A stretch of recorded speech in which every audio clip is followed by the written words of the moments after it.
today, everyone. This is today's news. It is Tuesday, February 9th, 2021. I am your news reporter, Gabriel Hopashente, with this breaking news. Police dismantle world's most dangerous criminal hacking network.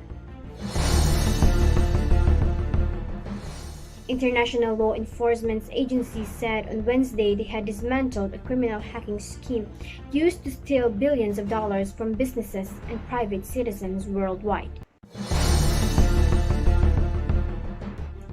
Police in 6 European countries, as well as Canada and the United States, completed a joint operation to take control of internet servers used to run and control a malware network known as Emotet, authorities said in a statement. Emotet is currently seen as the most dangerous malware globally, Germany's BKA Federal Police Agency said in a statement. The smashing of the Emotet infrastructure is a significant blow against international organized internet crime. Emotet is used by cybercriminals to first gain access to a victim's computer before then downloading additional malicious software, such as Trojans designed to steal banking passwords or ransomware which can lock a computer until an extortion fee is paid.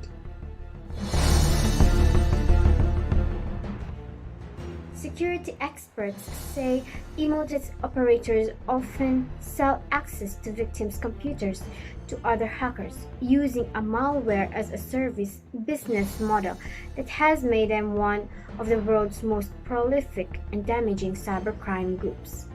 German police said infections with Emotet has cost at least 14.5 million euros or $17.56 million of damage in their country. Globally, Emotet-linked damages cost about 2.5 billion, Ukrainian authorities said. Ukraine's general prosecutor said police had carried out raids in the eastern of Kharkiv to seize computers used by the hackers. Authorities released photos showing piles of bank cards, cash, and the room festooned with tangled computer equipment, but did not say if any arrests were made. You're listening to the Today's News, the show that brings you nothing but the truth. With your news reporter, Gabriel Hopashente. God bless everyone and keep safe.